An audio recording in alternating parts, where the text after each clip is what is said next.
ஒரு கடல் ஓரத்துல இருந்து நம்ம ராக்கெட் லான்ச் பண்றோம். கடல் ஓசை கூட எங்களுக்கு அவ்வளவா கேட்கல. ராக்கெட்ட மட்டும் தான் எல்லாருமே உன்னிப்பா கவனிச்சோம். அங்க எங்களுக்கு ப்ரொடெக்ஷன் கொடுக்க வந்திருந்த போலீஸ் ஆகட்டும், எல்லாருமே வந்துட்டு பார்த்தீங்கன்னா, ராக்கெட்டுடைய அந்த இன்ஜின் சைட மட்டும் தான் நாங்க பார்த்துக்கிட்டு இருந்தோம்.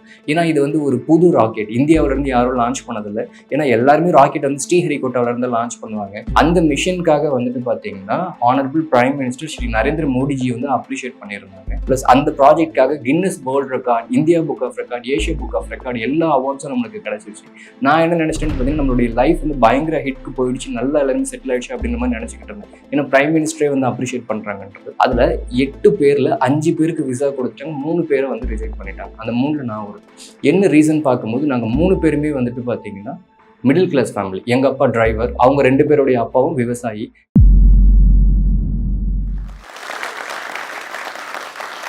Hello everyone, I am Anand Megalingam, founder and CEO of Space Zone India Private Limited Company and also Mission Director for India's first hybrid rocket. நான் பிறந்து வளர்ந்தது எல்லாமே வந்து ஒரு ஓலக்குடிசையில தான் பிறந்து வளர்ந்தேன். என்னுடைய அப்பாவும் அம்மாவும் கஷ்டப்பட்டு என்னை படிக்க வச்சாங்க. அதுவும் கல் உடைச்சு தான் படிக்க வச்சாங்க. எல்லாருமே வந்துட்டு பார்த்தீங்கன்னா, இங்கிலீஷ்ல பேசுறத பார்த்துட்டு என்னுடைய அப்பாவும் அம்மாவும் சேர்ந்து என் பையன் இங்கிலீஷ்ல பேசணும், அதனால இங்கிலீஷ் மீடியத்தில் சேர்க்கணும்னு சொல்லிட்டு என்னை மெட்ரிகுலேஷன் ஸ்கூல்ல வந்து படிக்க வச்சாங்க. ஸோ அதில் வந்து பார்த்தீங்கன்னா, நான் கொஞ்சம் கொஞ்சமாக வளர ஆரம்பிச்சிட்டோம். அங்கே என்னை ஸ்கூல்ல இருந்து முடிஞ்சதுக்கப்புறம் என்னை கூட்டிட்டு போறதுக்கு 6 கிலோமீட்டர் வந்து சைக்கிளில் வந்துட்டு மிதிச்சுட்டே வந்து என்னை கூப்பிட்டு போய் வீட்டில் விடுவாங்க. ஸோ இந்த மாதிரி தான் என்னோட லைஃப் ஃபுல்லாகவே போய்கிட்டு இருந்துச்சு. அகைன் நான் வந்துட்டு பார்த்தீங்கன்னா, ஸ்கூல்லேயே வந்துட்டு நான் ரொம்ப கொஞ்சம் ஸ்போர்ட்ஸில் கொஞ்சம் இன்வால்வ்டாக இருந்தேன். ஸோ ஸ்போர்ட்ஸில் இருந்ததுனால நான் வந்துட்டு பார்த்தீங்கன்னா, கொஞ்சம் ஜோனல், டிஸ்ட்ரிக்ட், டிவிஷன், ஸ்டேட் வரைக்கும் நாங்கள் போய் வின் பண்ணிட்டு இருந்தோம். அதனால ஸ்கூல்ஸ் வந்து என்னுடைய ஹையரில் வந்துட்டு பார்த்தீங்கன்னா, எஜுகேஷன் லைக் 11th 12th வந்து போகிறதுக்கு வந்து எனக்கு வந்து ஃபீஸ் வந்து கன்செஷன் கொடுத்துருந்தாங்க. ஸோ ஸ்கூல் லைஃப் முடிஞ்சிருது. ஸ்கூல் லைஃப் முடிஞ்சதுக்கு அப்புறமா நம்ம வந்து காலேஜில் போய் ஜாயின் பண்ணணும் பார்த்தீங்களா? அப்போ நமக்குன்னு வந்துட்டு பார்த்தீங்கன்னா ஒரு ஆசை இருக்கும். நான் வந்துட்டு பார்த்தீங்கன்னா கம்ப்யூட்டர் சயின்ஸ் படிக்கணுன்றதை நான் ஆசைப்பட்டிருந்தேன். ஆனால் எங்கள் வீட்டில் வந்துட்டு பார்த்தீங்கன்னா யாருமே வந்துட்டு ஃபர்ஸ்ட் ஜென்ரேஷன் வந்து இன்ஜினியரிங் போகிறதுனால ஸோ அவங்க வந்து நம்மளுக்கு ப்ரிஃபரன்ஸ் கொடுக்கல. அவங்க வந்து என்ன பண்ணாங்க, தெரிஞ்ச சர்க்கிள் எல்லாருக்கிட்டையுமே வந்து விசாரிக்க ஆரம்பிக்கிறாங்க. எது படித்தா ஃபியூச்சர் நல்லாயிருக்கும், எந்த கோர்ஸ் படித்தா வந்து நல்ல ஒரு வேலை வாய்ப்பு கிடைக்கும், அதை தான் அவங்க யோசிச்சாங்க. பட் ஆனால் அந்த கோர்ஸ் நம்மளுக்கு பிடிச்சிருக்கான்றதை அவங்க யோசிக்கல. அவங்க வந்துட்டு பார்த்தீங்கன்னா, நான் எனக்கு பிடிச்ச கம்ப்யூட்டர் சயின்ஸ் இல்லாம, அவங்க எல்லாரும் சஜெஸ்ட் பண்ணது மத்தவங்க கிட்ட கேட்டதுல, ட்ரிபிள் இ படிக்க வைங்கன்னு சொன்னாங்க. யோசிச்சு பாருங்க, பிடிக்காத course, at the same time பிடிக்காத காலேஜ்லயும் போய் என்ன ஜாயின் பண்ண வச்சாங்க. ஃபர்ஸ்ட் செமஸ்டர்ல வந்துட்டு பார்த்தீங்கன்னா, எல்லாத்துலயுமே வந்து ஃபெயில் ஆயிட்டு, ஒன்லி லேப்ல மட்டும் தான் நான் பாஸ் ஆனேன் நானு. அதுக்கப்புறம் வந்துட்டு பார்த்தீங்கன்னா, எனக்கு சுத்தமா அங்கேயும் இருக்க பிடிக்கல. காலேஜ்ல இருந்து வெளிய வந்தாச்சு. ஒரு 2 இயர்ஸ் வந்து எனக்கு கேப் வந்துருச்சு. அந்த டைம்லலாம் வந்துட்டு பார்த்தீங்கன்னா, என்னுடைய பேரண்ட்ஸ் வந்துட்டு என்கிட்ட பேசுறதே வந்து நிப்பாட்டிட்டாங்க. நானும் எத பத்தியும் கண்டுக்காம, நான் பாட்டுல ஒரு 2 வருஷம் வந்து என்னுடைய லைஃப் வந்து நான் வேஸ்ட் பண்ணிட்டேன். அகைன் அத முடிச்சதுக்கப்புறம் என்னுடைய ஃப்ரெண்ட்ஸ் சர்க்கிள்ல இருந்து நான் பார்த்தேன் நானு. கிட்டத்தட்ட ஒரு 2 வருஷம் கழிச்சு என்னுடைய ஃப்ரெண்ட்ஸ், என்னுடைய காலேஜ் மேட்ஸ் நான் மீட் பண்ணேன் நானு.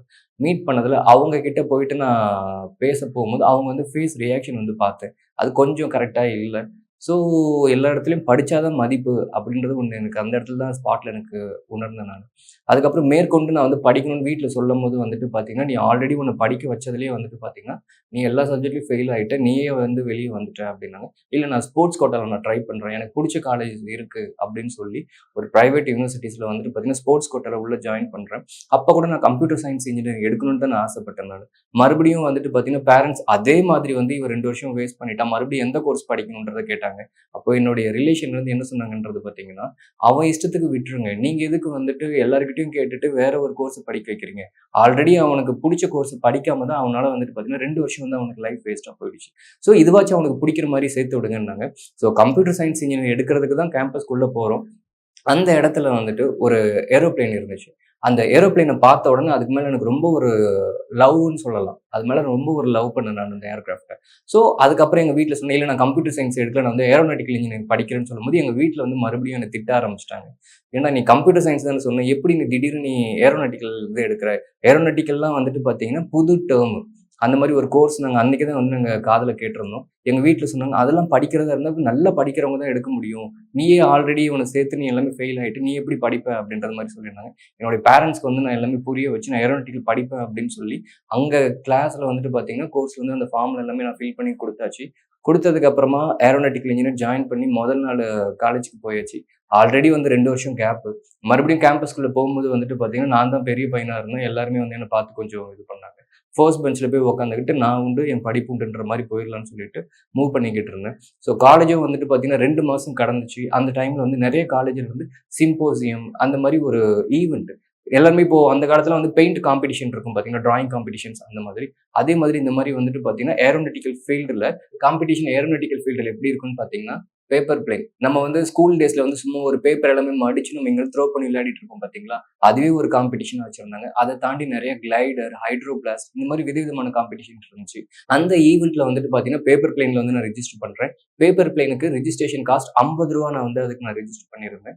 அதுல ஃபர்ஸ்ட் பிரைஸ் வின் பண்ணி எனக்கு கிடைச்ச கேஷ் பிரைஸ் வந்துட்டு பாத்தீங்கன்னா ₹500 எனக்கு கிடைச்சிச்சு.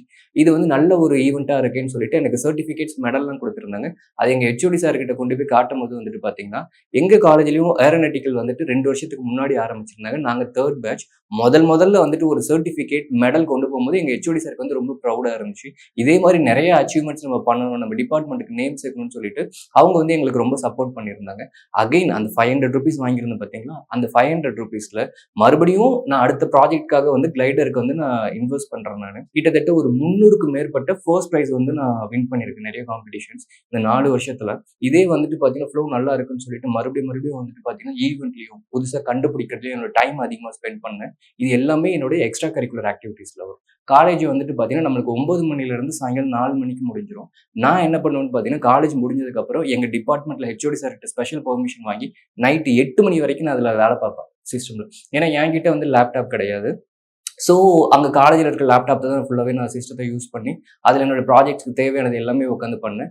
அங்க வந்துட்டு பாத்தீங்கன்னா, ஃபைனலா போறவங்க வந்து லாக் பண்ணிட்டு போங்கன்னு சொல்லிட்டு, அது ஸ்டாஃப் கிட்ட மட்டும் தான் குடுப்பாங்க. பட் எங்க ஹெச்ஓடி வந்து என் மேல இருந்த நம்பிக்கையில கீய வந்து என்கிட்ட குடுத்திருந்தாங்க. ஸோ நானும் இதே மாரி வந்து ரிப்பீட்டடா பண்ணிட்டு போயிட்டு இருந்தேன். ஸோ 8 மணிக்கு க்ளோஸ் பண்ணிட்டு, அங்க இருந்து வந்துட்டு என் வீட்டுக்கு வர்றதுக்கு எனக்கு 1 1/2 மணி நேரம் டிராவல் டைம் இருக்கும். ஸோ மறுபடியும் வந்து இங்க இது பண்ணிட்டு, மறுபடியும் காலையில 5:00 வந்துட்டு எந்திரிச்சு 6:00 வந்து நான் கிளம்பி நான் போணும். இதுதான் என்னோட டெய்லி ரொட்டீன்ல இருந்துச்சு. புதுசா ஒரு ப்ராஜெக்ட்ல வொர்க் பண்ணலாமேன்னு சொல்லிட்டு, நாங்க கண்டுபிடிக்கிற ப்ராஜெக்ட் வந்துட்டு பாத்தீங்கன்னா, hydrogen fuel cell for motorised vehicle. நம்ம வாட்டர் இருக்கு பாத்தீங்களா? வாட்டர்ல இருக்கிற ஹைட்ரஜன், ஆக்ஸிஜனை வந்துட்டு செப்பரேட்டா ஸ்ப்ளிட் பண்ணி த்ரூ எலக்ட்ரோலைசிஸ் ப்ராசஸ் மூலியமா அந்த ஹைட்ரஜனையும் வந்து நம்ம எரிபொருளா பயன்படுத்திக்கலாம். அதனால வந்து பாத்தீங்கன்னா பைக் ரன் பண்ண முடியும்ன்றது இந்த ப்ராஜெக்டோட கான்செப்ட்.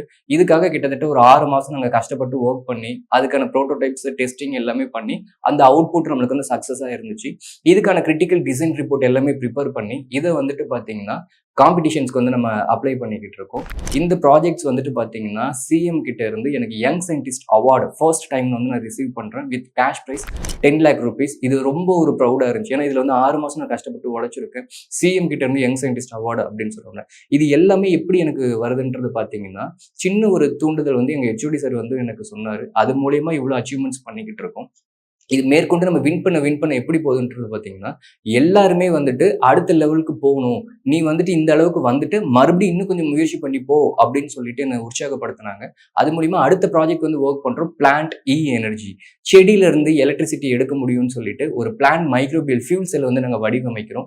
அந்த ப்ராஜெக்டை வந்துட்டு பாத்தீங்கன்னா ப்ரோட்டோடைப் பிளஸ் வந்து ப்ராடக்ட்டை நாங்க கன்வெர்ட் பண்ணி அதை டெஸ்ட் ரன்ல இருந்து பண்ணும்போது செடியில இருந்து நம்மளால எலக்ட்ரிசிட்டி எடுத்து அதனால ஒரு குண்டு பல்பு நம்மளால எரிய வைக்க முடியும். இந்த கான்செப்ட் பிளஸ் நம்மளுடைய மொபைல் போனை சார்ஜ் பண்ணிக்கலாம். இந்த ப்ராஜெக்டை சக்சஸ்ஃபுல்லா பண்ணி முடிச்சாச்சு. இதுக்காக வந்துட்டு நான் 2 வாட்டி young researcher award, young scientist award, doctor APJ Abdul Kalam sir award எல்லாமே நான் ரிசீவ் பண்றேன். இதே ப்ராஜெக்டை பூனேல கேபிஐடி ஸ்பார்க்கல்ன்ற ஒரு ஈவெண்ட்ல போய் நான் பிரசன்ட் பண்றேன். அதுல எனக்கு ₹2.5 lakh கேஷ் பிரைஸ் வந்து எனக்கு வின் பண்ணி நான் அந்த அமௌண்ட்டை நான் ரிசீவ் பண்றேன். இது எல்லாமே எனக்கு வந்து பாத்தீங்கன்னா அவ்வளோ ஒரு உற்சாகத்தை இருந்துச்சு. எப்படி ஆரம்பிச்சுட்டு யோசிச்சு பார்த்தா, ஒரு ₹50 ஆரம்பிச்சு இன்னைக்கு இவ்வளோ லேக்ஸ் எல்லாமே வந்திருக்கு. ஆனா இந்த அமௌண்ட் எல்லாமே நான் எப்படி பயன்படுத்தினா, அடுத்தடுத்த ப்ராஜெக்ட்டுக்காக நான் இன்வெஸ்ட் பண்ண ஆரம்பிச்சேன். இப்படி இன்வெஸ்ட் பண்ணதாலதான் இவ்வளவு தூரத்துக்கு growth வர முடிஞ்சிச்சு. ஸோ எல்லாமே வந்துட்டு பாத்தீங்கன்னா நல்லா போச்சு. என்னுடைய காலேஜும் முடிஞ்சிடுச்சு. காலேஜ் முடிஞ்சதுக்கு அப்புறம் நான் படிச்ச காலேஜ்லயே ஜூனியர் ரிசர்ச் ஃபெலோவா நான் ஒர்க் பண்றேன். ஒர்க் பண்ற டைம்ல எப்படி ஆகுதுன்றத பாத்தீங்கன்னா நல்லா போய்கிட்டு இருக்கு. நாசாவில் வந்துட்டு பாத்தீங்கன்னா கியூப் இன் ஸ்பேஸ் அப்படின்னு சொல்லிட்டு ஒரு ஈவெண்ட் வந்து ஆர்கனைஸ் பண்றாங்க. அதுல வந்துட்டு பாத்தீங்கன்னா யாரு வேணாலும் அவங்களுடைய பேலோட், நம்ம செயற்கைக்கோள்னு சொல்லுவோம் பாத்தீங்கன்னா சின்ன வகையில், அது வந்து நம்ம பேலோட் அந்த மாதிரி ரிசர்ச் கியூபை வந்துட்டு பாத்தீங்கன்னா நம்ம அனுப்பலாம். அதுக்கு கிட்டத்தட்ட வந்துட்டு பாத்தீங்கன்னா ஃபுல்லா ஒர்க் பண்றோம். ஒரு 8 பிக்கோ பேலோட்ஸ் வந்துட்டு பாத்தீங்கன்னா எங்களுக்கு செலக்ட் பண்றாங்க. அதுல 5 பேலோட்ஸ் வந்துட்டு பாத்தீங்கன்னா ராக்கெட்ல லான்ச் பண்றாங்க. மிச்சம் 3 வந்து ஹை ஆல்டிடியூட் சயின்டிபிக் பலூன்ல லான்ச் பண்றாங்க. இது எல்லாமே வந்து ரொம்ப சூப்பரா போய்கிட்டு இருந்துச்சு. எங்களோட டாக்குமெண்ட்ஸ், ஹைப்போதீசிஸ் டாக்குமெண்ட்ஸ் எல்லாத்தையும் நம்ம சப்மிட் பண்ணி எல்லாருமே வந்து அக்செப்ட் பண்ணிட்டாங்க. பயங்கர ஹிட் கொடுத்துச்சு. அதுல என்ன ஒரு பெரிய ப்ராப்ளம் வந்துச்சுன்ட்டு பாத்தீங்கன்னா, விசா. அங்க இருந்து நம்மளுக்கு இன்விடேஷன்ஸ் கொடுத்துட்டாங்க. அதை எடுத்துட்டு போய் நம்ம சென்னையில இருக்கிற யுஎஸ் உடைய எம்பசில போய் நம்ம இன்டர்வியூக்கு போகிறோம், இந்த மாதிரி வந்து விசா தேவைப்படுதுன்னு சொல்லிட்டு அவங்க வந்து இன்விடேஷன்ஸ் கொடுத்துட்டாங்க. இந்த மிஷனுக்காக வந்து பார்த்தீங்கன்னா 8 பேர் நாங்கள் டீமாக உழைச்சிருக்கோம், இன்க்ளூடிங் என்னுடைய ஹெச்ஓடி சார்.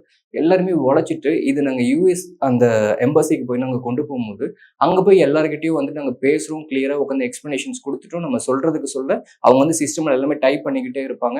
ஒரு 20 மினிட்ஸ் வந்து என்னை இன்டர்வியூ பண்ணிட்டாங்க அந்த எக்ஸாமின். அது எல்லாமே பண்ணதுக்கப்புறம் வந்துட்டு பார்த்தீங்கன்னா என்கிட்ட ஒரு கொஸ்டின்ஸ் கேட்டாங்க, எவ்வளோ சேலரி வாங்குற அப்படின்னு கேட்கும்போது நான் சொன்னேன் 1,20,000 வாங்குறேன் அப்படின்னு. பர் மந்த்தான்னு கேட்டாங்க. இல்லை பர் ஆனுமே எனக்கு 1.2 lakhs தான் நான் சேலரி ரிசீவ் பண்ணுறேன்னு சொல்கிறேன். சொன்ன உடனே டக்குன்னு ஸ்டாப் பண்ணிட்டாங்க. உங்கள் அப்பா என்ன பண்ணுறாங்கன்ட்டு கேட்டாங்க. எங்கள் அப்பா வந்து கல் உடைச்சிட்டு இருந்தாங்க, இப்போ வந்து டிரைவராக இருக்காங்கன்னு சொன்ன உடனே ஒரு நிமிஷம் வெயிட் பண்ணுங்கன்னு சொல்லிட்டு அவங்க போய் அவங்களுடைய சீனியர் ஆஃபீஸர்கிட்ட போய் கன்சல்ட் பண்ணுறாங்க. கன்சல்ட் பண்ணிட்டு வந்து என்கிட்ட வந்து அப்டேட் பண்ணுறாங்க. என்ன சொல்கிறாங்கன்றது பார்த்தீங்கன்னா, உங்களுடைய ப்ராஜெக்ட்ஸ் எல்லாமே அங்கே போயிடுச்சு, சூப்பராக இருக்குது. பட் ஆனால் விசா கொடுக்க முடியாது, ஏன்னா டைம் டியூரேஷன்ஸ் ரொம்ப கம்மியாக இருக்குன்னு சொல்லிட்டாங்க. அந்த இடத்துலயே வந்து எனக்கு ரொம்ப ஒரு மாதிரி மனம் ரொம்ப கஷ்டமாயிடுச்சு. அங்கேயே வந்து எனக்கு அழுவ வந்துருச்சு உள்ளே. கண்ணீரோட வெளியே வந்துகிட்டு இருக்கேன். எங்க அப்பா வந்து நிறைய ஃபோன் எனக்கு பண்ணிக்கிட்டு இருந்தாங்க. ஏன்னா ஒரு 3 நாள்ல வந்து நாங்க யுஎஸ்க்கு கிளம்பணும். டிக்கெட்ஸ் எல்லாமே வந்து காலேஜ்ல இருந்து நம்மளுக்கு ஸ்பான்சர் பண்றாங்க. எல்லாமே பிளாக் பண்ணி வச்சுட்டாங்க. இந்த டைம்ல வந்து எனக்கு விசா கிடைக்கலன்னு சொல்லிட்டு ஒரு மாதிரி வருத்தமா இருந்துச்சு. எங்க அப்பா எனக்காக புது துணிலாம் வாங்கி வச்சுட்டு எனக்காக வெயிட் பண்ணிட்டு இருக்காங்க. வேற ஏதாச்சும் உனக்கு வேணுமான்ட்டு கேட்கறதுக்காக. எனக்கு என்னால ஃபோன் எடுத்து எங்க அப்பா கிட்டயும் பேச முடியல. அப்போ வெளியே வரும்போது வந்து பார்த்தீங்கன்னா, என்னோட டீம்மேட்ஸ் எல்லாமே இருந்தாங்க. அதுல 8 பேர்ல 5 பேருக்கு விசா கொடுத்துட்டாங்க. 3 பேரை வந்து ரிஜெக்ட் பண்ணிட்டாங்க. அந்த 3ல நான் ஒரு என்ன ரீசன் பார்க்கும்போது, நாங்க 3 பேருமே வந்துட்டு பார்த்தீங்கன்னா, மிடில் கிளாஸ் ஃபேமிலி. எங்க அப்பா டிரைவர். அவங்க 2 பேருடைய அப்பாவும் விவசாயி. என் கூட மத்த டிராவல் பண்ணவங்க எல்லாமே அவங்களுடைய அப்பாலாம் பேங்க்ல வொர்க் பண்றாங்க. பிளஸ் வந்து நிறைய பேர் டிஃபென்ஸ் செக்டார்ல இருக்காங்க. புரொஃபஸரா இருக்காங்கன்னா, அவங்களுக்குலாம் வந்து சாங்ஷன் பண்ணிட்டாங்க விசாவ. ஆனா எங்களுக்கு ரிஜெக்ட் பண்ணிட்டாங்க. ஸோ இது ரொம்ப ஒரு மாரி கஷ்டமா இருந்துச்சு. அதுக்கப்புறம் எங்க ஹெச்ஓடி சார் வந்துட்டு மோட்டிவேஷனல் ஸ்பீச் எல்லாமே குடுத்திருந்தாங்க. "விடுடா, இது நீ என்னடா இவனுங்க உனக்கு கேன்சல் பண்றது? நீ பண்ற ஆராய்ச்சி இதே மாரி மேற்கொண்டுட்டு போ." மேற்கொண்டு போகும்போது வந்துட்டு பார்த்தீங்கன்னா, அந்த கவர்மெண்ட்டே உனக்கு வந்து விசா குடுத்து வாங்கணுன்றதெல்லாம் சொன்னாங்க. அந்த டைம்ல எனக்கு பெருசா எடுத்துக்கல. ஏன்னா ரொம்ப கஷ்டமா இருந்துச்சு. அதுக்கப்புறம் ஓகே, இவங்க என்ன அப்ரூவல் பண்றது? நம்ம நம்மளுடைய வொர்க் பார்த்துட்டே இருக்கலாம்னு சொல்லிட்டு பார்த்துட்டோம். அதுக்கு முன்னாடியே எங்களுடைய ரிசர்ச் கியூப்ஸ் எல்லாமே நாங்க அமெரிக்காவுக்கு வந்து அனுப்பிச்சுட்டோம். அது எல்லாமே ராக்கெட்ல லான்ச் ஆகுறத வந்துட்டு பார்த்தீங்கன்னா, எங்களுக்கு இங்க லைவ்ல காமிச்சுட்டு இருக்காங்க. அவ்வளோ ஒரு சந்தோஷமா இருந்துச்சு. எங்களால அங்க டைரக்ட்டா போய் பார்க்க முடியலனா கூட, எங்களால வந்து வீட்ல இருந்துட்டு எங்களால பார்க்க முடிஞ்சுச்சு. ரொம்ப ஒரு ஹாப்பி ப்ரவுட் மூமெண்ட்டா இருந்துச்சு. ஸோ நம்மளுடைய பாத் வந்துட்டு பார்த்தீங்கன்னா, இதுதான் பாத் அப்படின்ற மாரி நான் முடிவு பண்ணிட்டேன். ஏன்னா நெறைய நான் சின்ன இதுல இருந்து நான் காம்படிஷன்ஸ்ல அச்சீவ் பண்ணி பெரிய பெரிய ப்ராஜெக்ட்ஸ்ல நம்ம வொர்க் பண்ணியிருக்கோம். அப்ப பாத் வந்து நம்ம எதுல சூஸ் பண்றோன்ட்டு பார்த்தீங்கன்னா, இந்த வேலை மட்டும் இருக்கக்கூடாது. நம்ம வந்துட்டு பார்த்தீங்கன்னா, சுயமா ஏதாச்சும் பண்ணணும்னு சொல்லிட்டு, ஸ்பேஸ் ஜோன் இந்தியா அப்படின்னு சொல்லிட்டு எம்எஸ்எம்இல வந்து நான் 2018ல நான் ரிஜிஸ்டர் பண்றேன். ஸோ ரிஜிஸ்டர் பண்ணி இதுல காலேஜ்லயே வந்து நான் வொர்க் பண்ணிக்கிட்டு இருக்கேன் ரிசர்ச் ஸ்காலரா. அதுல வொர்க் பண்ணிக்கிட்டு நைட் டைம்ல வந்து என்னுடைய கம்பெனிக்காக வந்து நான் வொர்க் பண்ணிக்கிட்டு இருக்கேன் வீட்ல வந்து. ஸோ இது மாரி தான் என்னுடைய இதுல இருந்து இருக்கு. அப்போ கூட வொர்க் பண்ற ஸ்டாஃப்ஸ் எல்லாருமே என்ன சொல்றாங்கன்றது பார்த்தீங்கன்னா, "நீ இங்கேயே வந்து நல்லா வொர்க் பண்ணிக்கிட்டு இருக்க. இத விட கொஞ்சம் ஹையர் சேலரி உனக்கு கிடைச்சா பெட்டரா இருக்கும். நீ ஏன் வந்துட்டு பார்த்தீங்கன்னா, இங்கேயே இருக்க? இன்கேஸ் இல்லன்னா நீ வெளிய போலாம்ல." அப்படின்ற மாரி அவங்க சஜஷன் குடுக்குறாங்க. எனக்கு வந்துட்டு பார்த்தீங்கன்னா, என் மைண்டு என்னுடைய தாட் எப்படி இருக்குன்னா, நான் என்ன பண்ணிக்கிட்டு இருக்கேன்றது எனக்கு தான் தெரியும். இங்க நான் வந்துட்டு எனக்கு ஃப்ரீ டைம் இருக்கு. நான் வந்து இங்க வொர்க் பண்ணிக்கிருக்கேன். இதுல கண்டுபிடிக்கிற ஆராய்ச்சி எல்லாமே நான் என்னுடைய கம்பெனிக்காகவும் நான் யூஸ் பண்ணிக்கலாம் அப்படின்ற மாரி நான் இது பண்றேன். வொர்க் பண்ணி நான் பிளான் பண்ணிக்கிட்டு இருக்கேன். கரெக்ட்டா கொரோனா டைம் வருது. கொரோனா டைம் வரும்போது என்ன ஆகுதுன்றது பார்த்தீங்கன்னா, சேலரி எல்லாருக்குமே வந்து ரொம்ப கம்மியா போடுறாங்க. அந்த மாரி தான் சேலரி வந்து எனக்கும் வந்து வெறும் ரூ. 3000 வந்தது. அப்போ ரூ. 3000 இருக்கும்போது என்னுடைய ஃபேமிலிய என்னால ரன் பண்ண முடியல. எனக்கு வந்து அந்த டைம்ல மேரேஜ் ஆயிடுச்சு. எனக்கு வந்து கிட் இருக்காங்க. எல்லாத்தையும் நான் பார்க்கணும். பிளஸ் 3000ல வந்து என்னால சர்வை பண்றது ரொம்ப கஷ்டமா இருக்கும். ஸோ அதுக்காக நம்மளுடைய ஃபுல் ஃப்ளெட்ஜ்டா நம்மளுடைய கம்பெனில நம்ம வொர்க் பண்ணிரலாம்னு சொல்லிட்டு, என்னுடைய ஜாப வந்து நான் ரிசைன் பண்ணிட்டு, ஃபுல் டைம் வந்துட்டு பார்த்தீங்கன்னா, நான் மட்டும் இதுல வொர்க் பண்ண ஆரம்பிக்கிறேன். வொர்க் பண்ண ஆரம்பிச்சு, இதுலருந்து ஃப்ரம் ஸ்க்ராட்ச்லேருந்து எல்லாத்தையும் ஒவ்வொரு ப்ராஜெக்ட்ஸ் நான் பண்ணிக்கிட்டு இருக்கேன். ஆனா என்ன மாரி பிசினஸ் பண்ணலான்றது தான் எனக்கு தெரியல. கம்பெனிலாம் ரிஜிஸ்டர் பண்ணியாச்சு எம்எஸ்எம்ல. ஆனா என்ன பண்றதுன்னு தெரியல. சரி ஓகே, நம்ம யுஎஸ்ல ஆரம்பிச்ச மாதிரியே அந்த காம்படிஷன் இங்கே ஒண்ணு நம்ம கொண்டு போவோம். ஸோ நம்மளே வந்துட்டு சேட்டலைட்ஸ் பண்ணலாமேன்னு சொல்லிட்டு, ஒரு 100 ஃபெம்டோ சேட்டலைட்ஸ்க்கு வந்து டிசைன்ஸ் போட ஆரம்பிக்கிறேன். கிட்டத்தட்ட வந்துட்டு நைட்டும் பகலுமா அதில கஷ்டப்பட்டு வொர்க் பண்ணிக்கிட்டு இருக்கேன். அதில வொர்க் பண்ணும்போதெல்லாம் எப்படி இருக்கும்ன்றத பார்த்தீங்கன்னா, கண்ணுலாம் எரியும்.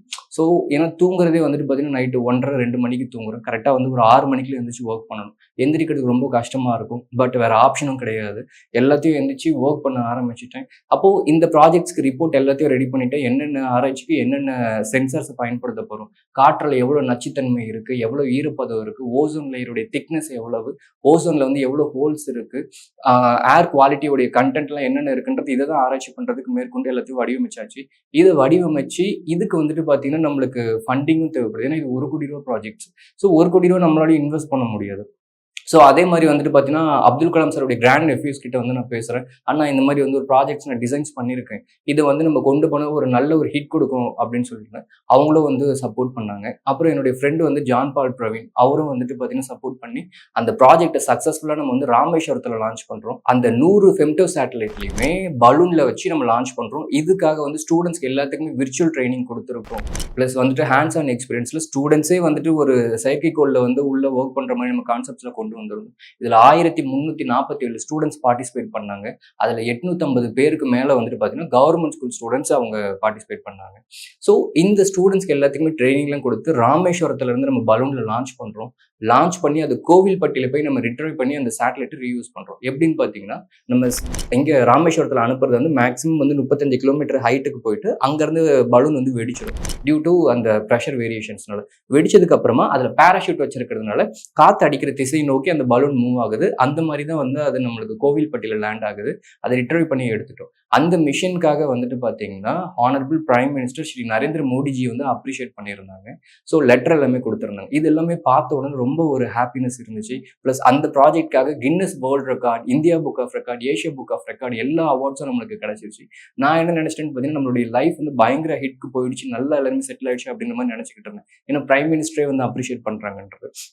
ஆனா ஒரு கட்டத்துல எனக்கு அடுத்து நான் என்ன பண்ணணும்னு சொல்லும்போது எனக்கு என்ன பண்றதுன்னு எனக்கு ஐடியா தெரியும். இது எல்லாமே ப்ராஜெக்ட் வைஸ்ல நம்ம பண்ணியாச்சு. ஆனா நம்ம கம்பெனிக்கு வந்து ஒரு ரெவன்யூ வந்து நம்மளுக்கு உள்ள மணி ஃப்ளோ இருந்துகிட்டு இருக்கணும். அப்பதான் நம்மளுடைய ஃபேமிலியும் சர்வை பண்ண முடியும். பிளஸ் நம்ம டீமும் வந்து என்கரேஜ் பண்ணிக்க முடியும். அப்ப என்ன பண்றதுன்னு தெரியல. அப்பதான் வந்துட்டு பாத்தீங்கன்னா ஐ ரிசீவ்ட் கால். ஸோ யார்கிட்ட இருந்து வருதுன்னு பாத்தீங்கன்னா, டாக்டர் பாஸ்கரன் கிட்ட இருந்து வருது. அவர் வந்து ஃபோன் பண்ணி, ஹாய் ஆனந்த், உங்களுடைய லான்ச்ல நாங்களும் பார்ட்டிசிபேட் பண்ணியிருந்தோம், நல்லா சூப்பரா இருந்துச்சு, எங்களுக்கு இந்த மாதிரி ப்ராஜெக்ட்ஸ் பண்ண முடியுமா அப்படின்னு சொல்லிட்டு அவங்களுடைய ஆர்கனைசேஷன்ஸ்க்காக அவர் கேட்கிறாரு. நீங்க வந்து மீட் பண்ணுங்க அப்படின்னு சொல்லி நாங்க 2 பேரும் மீட் பண்ணி பேசுறோம். அவங்க சொல்லி இந்த மாதிரி ப்ராஜெக்ட்ஸ் வந்து இத்தனை ப்ராஜெக்ட்ஸ் பண்ணணும்னு சொல்லும்போது எனக்கு வந்து ஒரு கான்ஃபிடென்ட் இல்லை. ஏன்னா எப்படிதான் இருந்தாலும் வந்து ஸ்டார்டிங்ல பேசும்போது நல்ல கொஞ்சம் பெரிய பெரிய ப்ராஜெக்ட்ஸ் மாதிரி பேசுவோம். பட் ஆனால் அது ஃபுல்ஃபில் ஆகாது. ஏன்னா இது நிறைய அனுபவம் இருக்கு எனக்கு. ஸோ அந்த மாதிரி தான் நினைச்சேன் நான். அதுக்கப்புறம் வந்துட்டு ப்ராஜெக்ட்ஸ் சைன்லாம் பண்ணி அவங்க ஃபண்டெல்லாம் எனக்கு ரிலீஸ் பண்ணதுக்கு அப்புறம் தான் ஓகே, இது சும்மா ஜஸ்ட் பேசிக்கிட்டு மட்டும் இருக்கல, இவங்க வந்து செயல்படுத்துறாங்கன்றது தெரிஞ்சிச்சு. அந்த மாதிரி ப்ராஜெக்ட்ஸ் தான் வந்து உத்தரகாண்ட்ல ஐபிஎம் கம்பெனியோடைய ஸ்பான்சர்ல ட்ரோன் சேட்டலைட் லான்ச் வெஹிக்கிள்ன்றது ஒரு ப்ராஜெக்ட்ஸ் நாங்கள் கொண்டு வரோம். ட்ரோன்ல சேட்டலைட்டை வச்சு நம்ம லான்ச் பண்ணோம். அது மேக்ஸிமம் ஹைட் வந்துட்டு பார்த்தீங்கன்னா ஒரு 23 மீட்டருக்கு வந்து நம்ம ஃப்ளை பண்ணுவோம். இது எல்லாமே ஒரு பயங்கர ஹிட் கொடுத்துச்சு நமக்கு. ஏன்னா இதுலயும் கவர்மெண்ட் ஸ்கூல் ஸ்டூடெண்ட்ஸ்க்கு தான் நம்ம பண்ணோம். அந்த டைம்ல ஐபிஎம் உடைய ஹெட்டே வந்துட்டு பார்த்தீங்கன்னா சிஎஸ்ஆர் ஹெட் மனோஜ்குமார், அவர் வந்துட்டு பார்த்தீங்கன்னா இவங்க ஸ்டார்ட் அப்பா இருக்காங்களே, எப்படி இவங்க பண்ணுவாங்களா அப்படின்னு சொல்லிட்டு ஒரு சின்ன ஒரு டவுட்ல இருந்தாங்க. அந்த ப்ராஜெக்ட் அந்த இடத்துல நாங்கள் சக்ஸஸ் பண்ண முடியாது. எனக்கு அடிஷனலாக 4 ப்ராஜெக்ட்ஸ் வந்து 4 டிஃப்ரெண்ட் லொகேஷனுக்கு எனக்கு ஓகே பண்றாங்க. அந்த மாதிரி வேரியஸ் கம்பெனிஸோட ப்ராஜெக்ட்ஸ் எல்லாம் கிடைச்சிச்சு. என்னோட டீம் சைஸும் வந்து நான் இன்க்ரீஸ் பண்ணிட்டேன். என்னுடைய ஃபேக்டரியும் வந்துட்டு பாத்தீங்கன்னா ஓரளவுக்கு வந்து நாங்க செட் பண்ணி கொண்டு வந்துட்டோம். பத்மஸ்ரீ டாக்டர் மயில்சாமி அண்ணாதுரை சார் வந்து ஃபோன் பண்ணியிருந்தாரு. ஃபோன் பண்ணி, ஆனந்த் இந்த ப்ராஜெக்ட்ஸ் சூப்பரா இருந்துச்சு, அடுத்து என்ன, வாட்ஸ் நெக்ஸ்ட்ன்றத அவர் கொஸ்டின்ஸ் கொடுக்குறாரு. சார் வந்துட்டு பாத்தீங்கன்னா தமிழ்நாடு சயின்ஸ் அண்ட் டெக்னாலஜியோட வைஸ் பிரசிடென்ட்டா இருக்காரு. அவருடைய ஆஃபீஸ்ல போய் நாங்கள் சாரை மீட் பண்ணி அவருக்கு எப்படிலாம் இருந்துச்சு, எப்படிலாம் பண்ணிருக்கோம், என்னென்ன ப்ராஜெக்ட்ஸ்ன்றதை டீட்டெயிலாக எக்ஸ்பிளைன் பண்ணிட்டோம். எக்ஸ்பிளைன் பண்ணி முடிச்சதுக்கு அப்புறமா அடுத்து என்ன பண்ண போறீங்க, ஏதாவது பிளான் வச்சிருக்கீங்களான்னு, இல்லை சார் அதை தான் ஒர்க் அவுட் பண்ணிக்கிட்டு இருக்கோம், நாங்கள் வந்து உங்களுக்கு அப்டேட் பண்றோம் சார் முறையா அப்படின்னு சொல்லிட்டு மறுபடியும் ஆஃபீஸ்க்கு வந்து டீமோட டிஸ்கஸ் பண்ணிட்டு ஒரு ப்ராஜெக்ட் வந்து நல்லா சூப்பரா பண்ணியாச்சு. அடுத்து என்ன பண்ணலான்ட்டு நம்ம யோசிச்சுக்கிட்டு இருக்கோம். அப்போ டிஸ்கஸ் பண்ணும்போது நிறைய பேர் சொல்றாங்க, 100 சேட்டலைட் பண்ணிட்டோம், இப்போ மறுபடியும் வந்து ஒரு 150 சேட்டலைட் 200 சேட்டலைட் வச்சுக்கலாமா பலூன்ல அப்படின்றாங்க. இல்ல அந்த மாதிரிலாம் நம்ம பண்ணக்கூடாது. பண்ணா டிஃப்ரெண்டா பண்ணணும். அது வந்து நம்ம கண்ட்ரிக்கும் ப்ரௌடா இருக்கணும், அதுல பார்ட்டிசிபேட் பண்ண போற ஸ்டூடெண்ட்ஸ்க்கும் ப்ரௌடா இருக்கணும், நமக்கும் வந்து அடுத்த லெவலுக்கு ஒரு க்ரோத் இருக்கணும் அப்படின்ற மாதிரி முடிவு எடுக்கிறோம். அப்போ டீம் கிட்ட டிஸ்கஸ் பண்ணி நான் சொல்றேன், ஏன் நம்ம ராக்கெட் பண்ணக்கூடாதா அப்படின்னு நான் கொஸ்டின்ஸ் கேட்கிறேன். டீம் வந்துட்டு இல்ல, நம்மளுக்கு பலூன்னா வந்து கேஸ் உள்ள ஃபில் பண்ணி நம்மளுக்கு போயிடும், ட்ராஜெக்டரி மட்டும் நம்ம மேப் பண்ணா போதும். ஆனா இதுல வந்து ராக்கெட்ல வந்துட்டு பாத்தீங்கன்னா நிறைய இது நம்ம ஒர்க் பண்ணி ஆகணும். ராக்கெட்டை பொறுத்த வரைக்கும் ஒரு சின்ன எம்எம்ல ஃபெயிலியர் ஆனா கூட வந்துட்டு பயங்கர ரிஸ்க். அந்த ராக்கெட்டோட பாத்தே நம்மளுக்கு வந்து மாத்திரும். இந்த மாதிரிலாம் வந்து மறுபடியும் அதுக்கு நான் தனியாக உட்காந்து ஒர்க் பண்றேன். என்னோட டீம் எல்லாத்தையும் வந்து வேற ஒரு ப்ராஜெக்ட்ஸ்க்கு வந்து நான் என்கேஜ் பண்ணிட்டேன். ஸோ அகைன் சிட்டிங் அண்ட் நம்ம ஒர்க் இட் அவுட். ஸோ இதுக்கு எல்லாத்துக்கும் வந்துட்டு பார்த்தீங்கன்னா டிசைன்ஸ் போட ஆரம்பிக்கிறேன், கால்குலேஷன்ஸ் இது பண்ணிக்கிட்டு இருக்கேன். கிட்டத்தட்ட வந்து பார்த்தீங்கன்னா ஒரு 1.5 வருஷத்துக்கு இந்த ராக்கெட் ப்ராஜெக்ட்ஸ் மட்டும் தனியாக உட்காந்து ஒர்க் பண்ணியிருக்கோம். ஒர்க் பண்ணி முடிச்சதுக்கு அப்புறமா அது எல்லாமே வந்து கரெக்டா இருக்கான்னு சொல்லிட்டு சிமுலேஷன்ஸ் எல்லாம் பண்றோம். பிளஸ் எல்லாமே கரெக்டா இருக்கு. அகெயின் நாங்க ராக்கெட் பண்ணதை அப்படி இம்ப்ளிமெண்ட் பண்ணி ஃபேப்ரிகேஷன்ஸ் நம்ம பண்ண போறோம். அது ஃபேப்ரிகேஷன் பண்றதுக்கு முதல்ல வந்து ராக்கெட்டோடைய இன்ஜினை வந்து நாங்க வடிவமைச்சதை மாடல் வந்து செஞ்சுட்டோம். மாடல் செஞ்சு அதை வந்து நம்மளுக்கு கரெக்டாக சூட் ஆகுமா, ஃப்ளை ஆகுமான்றது நம்மளுக்கு தெரியாது. ஏன்னா நம்ம ஃபர்ஸ்ட் டிசைன் பண்ண வரைக்கும் ஓகே, இது ஃபேப்ரிகேட் பண்ணிட்டோம். அடுத்து அதை வந்து டெஸ்ட் பண்ணணும். ராக்கெட்டுக்கு பின்னாடி அந்த நெருப்பு வரும் பார்த்தீங்களா, அதை வந்து த்ரஸ்ட் டெஸ்ட்னு நம்ம சொல்லுவோம். பின்னாடி நெருப்பு வந்துச்சுன்னா ராக்கெட் வந்து மேலே மூவ் ஆகும். அந்த த்ரஸ்ட் டெஸ்ட்ல வந்துட்டு பார்த்தீங்கன்னா, ஒரு கம்பஷன் சேம்பர்ல இருந்து எல்லாத்தையும் உள்ள ஃபில்லிங் ப்ராசஸ் பண்றோம். இது எங்க நடக்குது? இங்கேயும் எங்ககிட்ட ஃபெசிலிட்டி கிடையாது. ஸோ சிங்கப்பூர்ல இருக்கிற கம்பெனி கிட்ட வந்துட்டு பார்த்தீங்கன்னா பேசி, அவங்க வந்து எல்லாத்தையும் ராக்கெட் மவுண்ட்ல எல்லாம் பண்ணிட்டாங்க. எல்லாம் டெஸ்டிங்லாம் போகுது. காலையில பார்த்தீங்கன்னா, அன்னைக்கு வெள்ளிக்கிழமை. வெள்ளிக்கிழமை காலையில வந்து கோவிலுக்கு போயிட்டு வரேன், முருகர் கோவிலுக்கு. அந்த டைம்ல எனக்கு 7:30 மணிக்கு ஃபோன் வருது.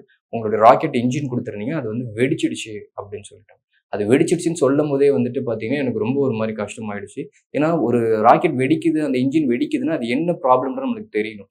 ஸோ எந்த ஒரு டெஸ்ட் பண்ணாலும், அது மல்டிபிள் ஆங்கிள்ஸ்ல வந்து கேமராஸ், வீடியோஸ் எல்லாமே வந்து ரெக்கார்ட் பண்ணிக்கிட்டு தான் இருப்பாங்க. அதனுடைய டாக்குமெண்ட்ஸ் எல்லாத்தையும் வாங்குறோம்.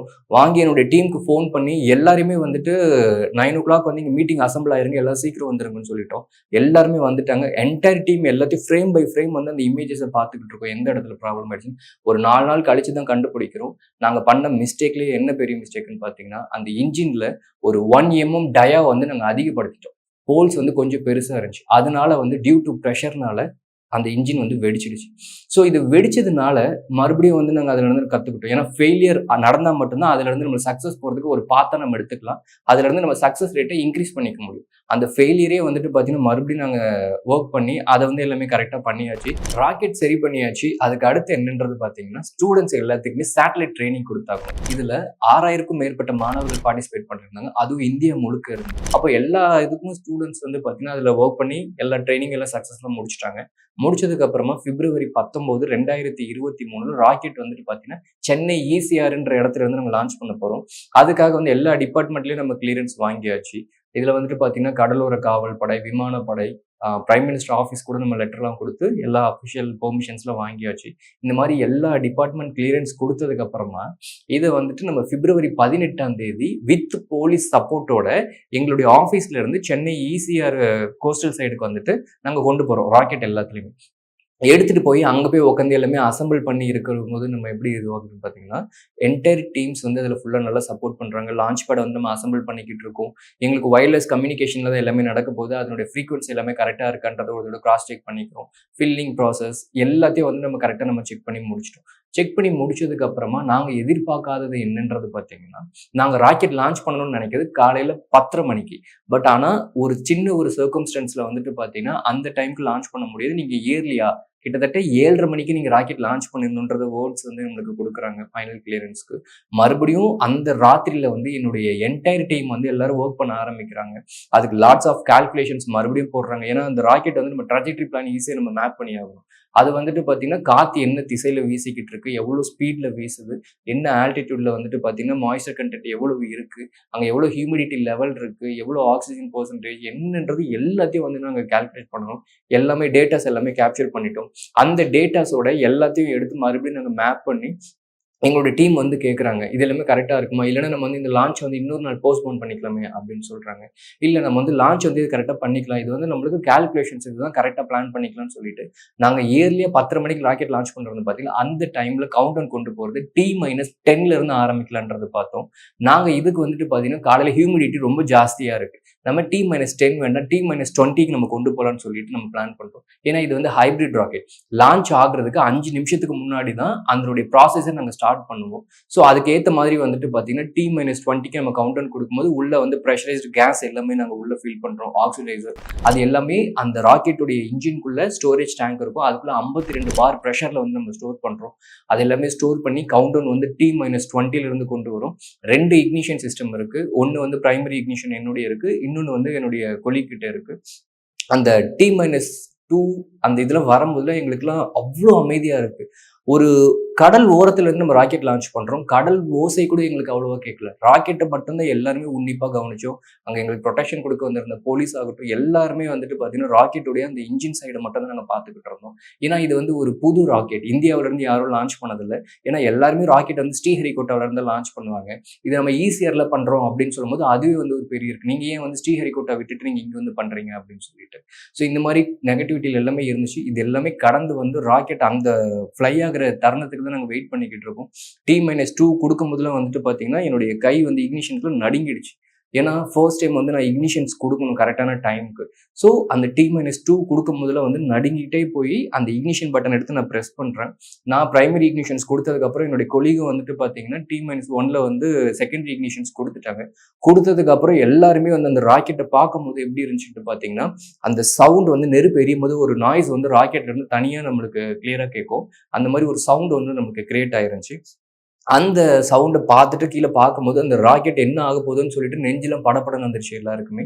அதுக்கப்புறம் அந்த ராக்கெட் வந்து அந்த லான்ச் ரெயில்லேருந்து வந்து மேல விண்ணு பாயும்போது தான் வந்துட்டு பார்த்தீங்கன்னா, எல்லாருக்குமே அவ்வளோ ஒரு ஹாப்பினஸ். ஏன்னா India's first hybrid rocket first அட்டெம்ப்ட்ல நாங்க சக்சஸ் பண்ணியிருக்கோம். இதுக்காக வந்து நம்மளுடைய prime minister, chief minister of Tamil Nadu, கவர்னர்லேருந்து எல்லாருமே அப்ரிஷியேட் பண்ணியிருந்தாங்க. இந்த ராக்கெட் லான்ச்ச விட்னஸ் பண்றதுக்காக கிட்டத்தட்ட 6000 ஸ்டூடண்ட்ஸ், அவங்களுடைய பேரண்ட்ஸ், எங்களுக்கு பண்ண டோனர், பிளஸ் வந்துட்டு சப்போர்ட்டர், மீடியா பர்சன்ஸ், இஸ்ரோல இருந்து சயின்டிஸ்ட், DRDO சயின்டிஸ்ட், ஐஜிகர் சயின்டிஸ்ட் எல்லாருமே வந்து பார்த்துட்டு இருந்தாங்க லைவ்ல. எல்லாருக்குமே வந்து அவ்வளோ ஒரு சந்தோஷம். ஏன்னா இந்தியாஸ் ஃபர்ஸ்ட் ஹைப்ரிட் ராக்கெட் ஒரு பிரைவேட்டான ஸ்பேஸ் ஒன் இந்தியாவிலிருந்து நாங்கள் கிரியேட் பண்ணியிருக்கோம். அதை பிரைவேட் லான்ச் பண்ண நம்மளால எங்கிருந்து ராக்கெட் லான்ச் பண்ணலான்ற ஒரு கான்செப்ட் கொண்டு வந்திருக்கோம். எல்லாருக்குமே வந்து பார்த்தீங்கன்னா பெருசாக சொல்லுவாங்க, ராக்கெட் சயின்டிஸ்ட்னா ராக்கெட்லாம் வந்துட்டு பார்த்தீங்கன்னா பெரிய பெரிய ஆட்கள் தான் படிக்க முடியும், சாதாரண மக்களும் பண்ண முடியாதுன்னு சொல்லிட்டு அந்த பாயிண்ட்டை வந்து நாங்கள் அந்த இடத்துல பிரேக் பண்ணி எல்லாராலையும் சேட்டலைட்டும் பண்ண முடியும், ராக்கெட்டும் பண்ண முடியும் நாங்கள் ப்ரூவ் பண்ணி முடிச்சிருக்கோம். இப்போ எங்களுடைய ஸ்பேஸ் ஒன் இந்தியா டீம் வந்து பார்த்தீங்கன்னா அடுத்த ரீயூசபிள் ராக்கெட்ல ஒர்க் பண்ணிக்கிட்டு இருக்கோம். வர ஆகஸ்ட் 24ஆம் தேதி 2024 அதே சென்னை ECR அங்கேருந்து நம்ம வந்து ராக்கெட்டை லான்ச் பண்ணுறோம். ஸோ எல்லாரும் வாங்கன்னு சொல்லிட்டு நான் வெல்கம் பண்ணிக்கிறேன். தேங்க்யூ.